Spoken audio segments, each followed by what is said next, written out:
As far as the searching for houses within the city, one of the biggest tools that you can use that people they don't use it that often, and they should use it more.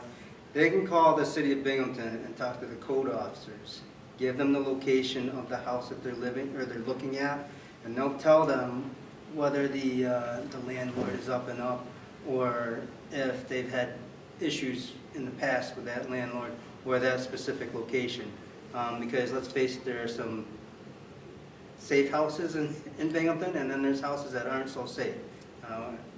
And for instance, we had an incident on Front Street where some kids were leaning on a railing and the railing broke and a kid fell. So, and had they well, I don't know if they cared where they lived, but had they contacted the landlord or the code officer and asked about the landlord, the code officer would have said, oh yeah, we have issues with that landlord. They don't like to fix things, this and that. So if you're looking for a place to stay, call the code officer.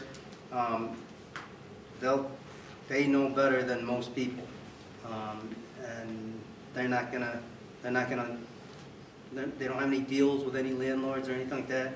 So they're gonna tell you the straight up truth about a specific location. And then someone made mention of the Binghamton University text alert system. Binghamton now has one of those, okay?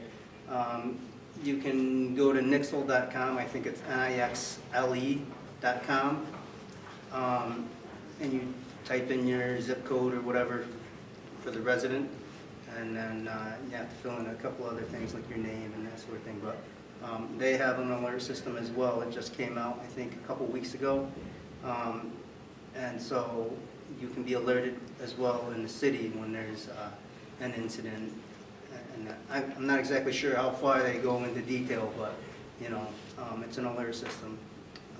And then cars, if you're gonna have a car, have an emergency bag. Because if you've ever been stuck on 434 between Binghamton and the city and Vestal, that's a dark stretch of road, and it's longer than you think if you ever have to walk it. So have an emergency bag, flares, flashlights, whatever. That's about it.